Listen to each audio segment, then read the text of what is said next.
What was the greatest crime in history? Publish of the Energy movie. Genghis Khan killed around 10% of the world's population then. Digging under 2 city blocks to raid the Brazilian central bank. Gardner Art Museum, Boston, 1990. $300 million in art still missing. A clever start. To get the first of 2 guards away from his post, the thieves showed up dressed as cops with a warrant for his arrest. Probably D.B. Cooper's heist. The man hijacked a 727, got a ransom of what would be roughly $1.2 million in today's money, then vanished. It's been almost 50 years and no one's ever figured out who he was or where he went.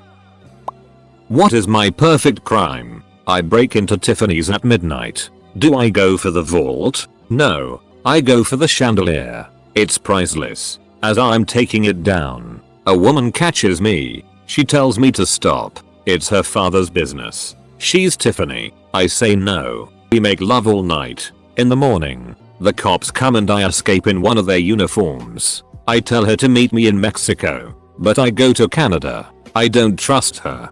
Besides, I like the cold. 30 years later, I get a postcard. I have a son and he's the chief of police. This is where the story gets interesting. I tell Tiffany to meet me in Paris by the Trocadero. She's been waiting for me all these years. She's never taken another lover. I don't care. I don't show up. I go to Berlin. That's where I stashed the chandelier.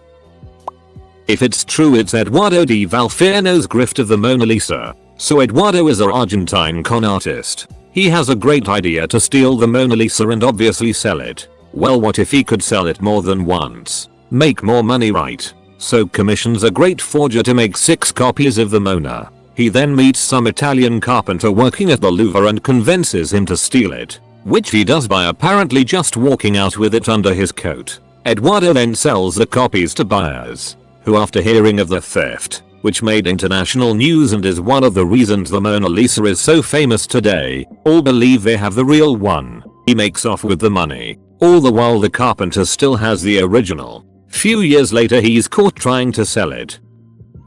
The jewelry shop heist in GTA V. True masterpiece.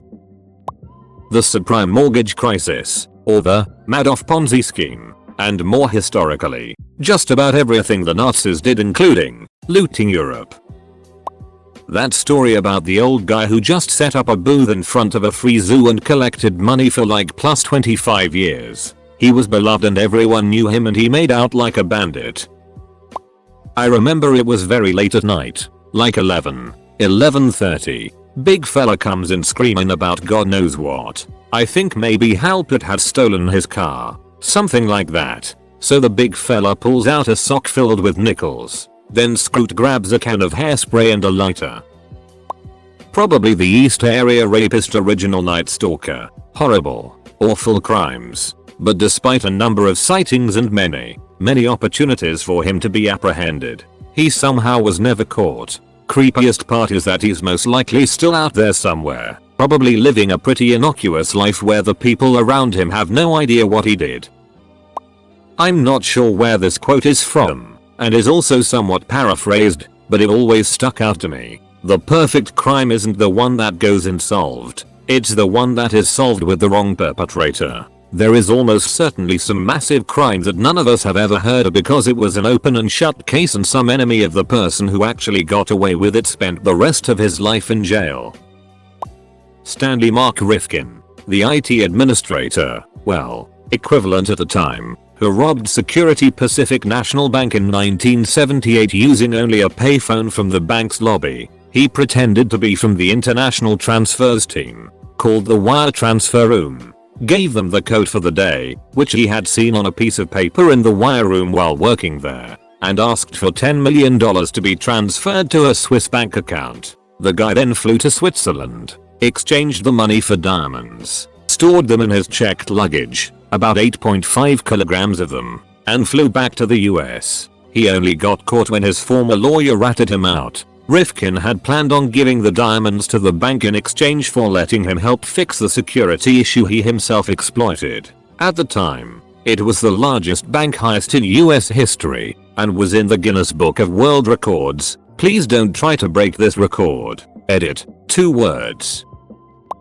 Escaping jail with a bar of soap. The USA version of the In-Betweeners. Henry Avery robbed a Spanish vessel worth $400 million and was never found in the 500 years since it happened. The South Seas Trading Company scam in England in the early 1700s. This guy did a great series on it and just how ridiculously big in size and scope this whole scam was. A group of old men, ranging from their 40s to their late 70s, once robbed a bank by climbing down the long elevator shaft and drilling a hole in the side of the safety deposit box room. Over the course of 2 days they stole £14 million worth of jewelry, gold, and banknotes. It was apparently one last heist for the 3 or 4 of them, as they were career criminals. I went on a tour of the Rocks district in Sydney the other day to learn about its history as a British convict colony. As part of their punishment, the convicts were tasked with building the beginnings of modern-day Sydney. This included building the Bank of Australia. Several of the convicts returned at a later date to rob the bank in a covert manner. They knew where the secret tunnels were. They were never fully tried or charged for the robbery despite stealing what would now be worth $120 million odd. Not so long ago, couple of years, a dude robbed 10 mil. No guns. No busting into a bank and yelling or asserting his dominance type of it. Just a well-planned masterful, at least how he did it, heist. Dude managed to get a job into a bank escort. Worked there for a year, when him and 2 other dudes were escorting 10 mil. To get destroyed. Old money that needed to be burned. They stopped for something. The 2 dudes left to get some noms. And then, he just ride away with the car truck. There's even footage from the installed car camera. How is he robbing the 10 mil? Dude looked like an egg. A big bushy bearded egg with the most darkest sunglasses you could ever see. And when they wanted to trace him, all fake. Fake name. Fake living place. Fake everything. Dude was gone with 10 mil. No traces left. Nothing. But they caught him a few months ago. Turn out he had 2 people helping him and one of the idiots tried to deposit $300k to a bank. They tracked him from that, but they never managed to get the 10 mil. Back they only found around $200k. Stealing a balloon on Free Balloon Day. Roman Reigns retiring The Undertaker at WM33. Lex Luthor stealing 40 cakes. That's as many as 4 tens. And that's terrible. The greatest crimes in the world are not committed by people breaking the rules but by people following the rules. It's people who follow orders that drop bombs and massacre villages. Banksy. The Rwandan genocide. They didn't kill the most people, but they killed people at a speed that the Nazis would envy. And they knew how to scare the UN peacekeeping force into staying away and to keep them from helping people. Also, most of the genocide was done with machetes and other sharp farming implements. Maybe not greatest, but definitely one of the most horrific.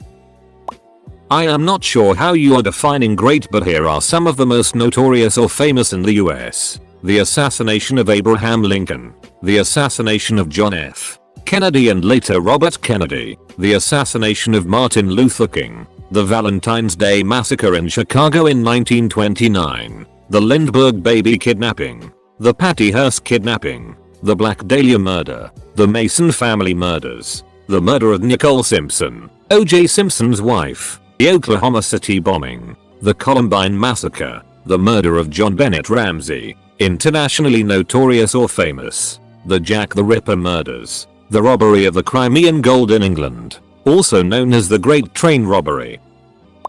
The Holodomor. Stalin decided that the Ukrainians were compatible with collectivism and ordered them all to be murdered by starvation. NKVD secret police sealed the country off, stole all grain and food from the peasants, stole all cooking utensils, shot anyone caught stealing food, and forbade people from traveling between towns. Soviet officials went around each day collecting the corpses with carts and dumping them in mass graves. Towns were closely monitored to ensure they were starving properly. All deer, birds, cats, dogs, squirrels and so on disappeared as the peasants ate them all. People ate flowers, grass, and climbed trees to strip them of their leaves. Widespread cannibalism ensued.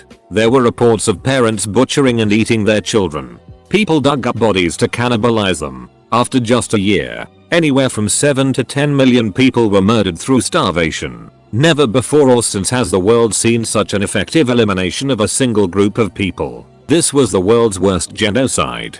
To this day, many people still deny that the event was genocide, outrageously claiming that the Ukrainians burned their own food and killed their own animals. I stole a pack of gum once. The Bowling Green Massacre. Never remember. The Nazis taking all of Europe's art and gold, and then hiding it away. Seth Rollins cashing in his money in the bank briefcase during WrestleMania. Heist of the century.